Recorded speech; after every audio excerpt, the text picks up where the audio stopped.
Well, I am particularly excited about today's episode, boys and girls. For one thing, our dear friend the White Rabbit decided to show back up again. Are you excited, White Rabbit? Piss off! Oh, you little scamp.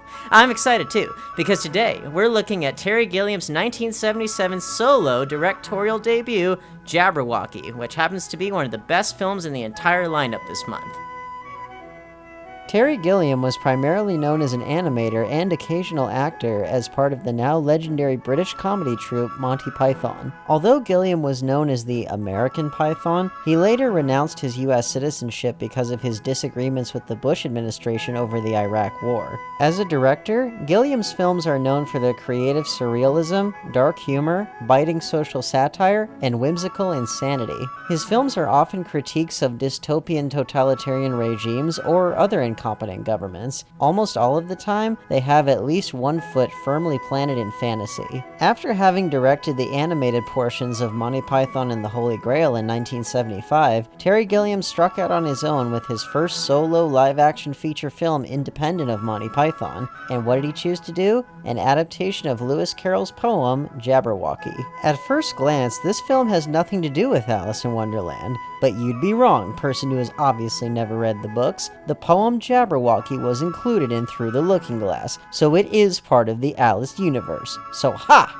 Anyway, at its core, Jabberwocky is essentially a parody of epic poems such as Beowulf or Sir Gawain and the Green Knight. Being a poet himself, an academic, and someone who is well versed in the history of English poetry, Lewis Carroll knew all the tropes of epic poems and how to satirize them. And since Terry Gilliam himself is a satirist with one foot in fantasy, it's a perfect match. That being said though, the actual Jabberwocky poem is extremely short and can be read out loud in less than a minute, so a lot of adding to the source material was necessary to reach feature film length.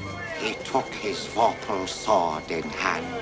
Long time the manxome foe he sought. So rested he by the tum-tum tree and stood a while in thought. The story revolves around a young apprentice named Dennis Cooper, played by fellow Python Michael Palin, who also played a character named Dennis in Monty Python and the Holy Grail. Imagine that. Upon the death of his master, Dennis journeys from the countryside to the big city in order to make his fortune and to win the heart of his true love, who doesn't love him in the slightest. No, I can't ask you to declare your love for me until I'm in a better position to marry you, but say you'll wait for me. Say I've got a chance. Say...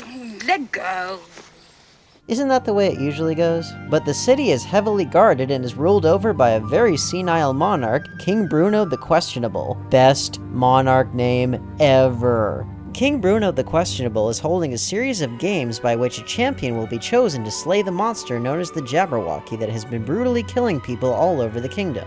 But the merchants and the priests don't want the Jabberwocky to be slain. The atmosphere of fear created by the foul beast has resulted in windfall profits for the merchants and record-breaking attendance at church for the priests. Through a series of wacky misadventures, Dennis is ultimately chosen to face off against the Jabberwocky as the city's champion. But unbeknownst to Dennis, the merchants and the priests have conspired to make sure that whoever is selected as the champion dies, whether it's at the hands of the Jabberwocky or just made to look like it. And despite not being good at fighting or much of anything, Dennis slays the Jabberwocky and wins the heart of the princess, not his lady love, who remains oblivious to him throughout the entire film. Jabberwocky is a prime example of Terry Gilliam's immense talents as a director and a storyteller. It's a seamless fusion of fantasy, horror, comedy, and satire. Even though it's set in a fantasy version of the Middle Ages, the satirical elements are palpable, even to this day. You don't have to look too hard to see fear as a key motivating factor behind a lot of religious institutions and businesses over the centuries. The horror elements are surprisingly effective, with some very impressive and nasty gore effects, as well as strategic use of the first-person camera. Not seeing the Jabberwocky for most of the movie helped to build up the atmosphere and the suspense, so that way when we finally do see the Jabberwocky, the result is all the more breathtaking. It makes me wonder if Sam Raimi saw this film before he shot the first Evil Dead. Speaking of the Jabberwocky, it's an amazing work of practical effects, a giant creature suit slash puppet that's on par with the best of the Godzilla films. The humor ranges from scatological to intelligent to extremely dark and nasty, including the best parody of the poetic death scene that I've ever seen in a film. I've wanted to see this for years. Father, we're not alone. You're everything I despise. Dad's raving, I'm afraid. No, he's not. I also love the fact that the girl that Dennis is interested in for the whole movie is this really plain-looking village girl, while he ends up getting the beautiful princess, but he doesn't want her. He wants the girl who won't give him the time of day until he becomes the great hero. Who's the one we was always pushing for? We'll have the wedding tomorrow. Even this afternoon. We'll get the bishop. Dennis, you're wonderful. Griselda.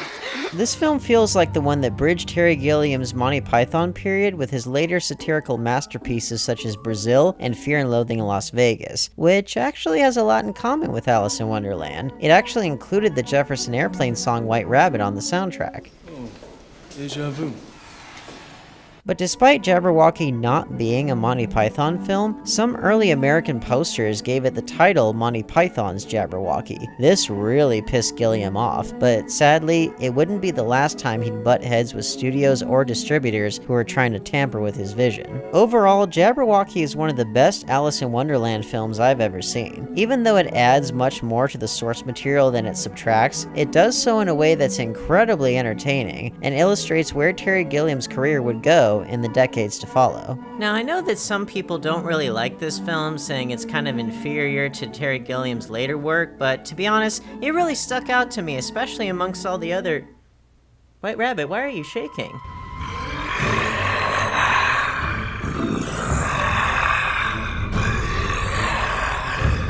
Oh no, it's a Jabberwocky right here in my own home. It will surely kill me.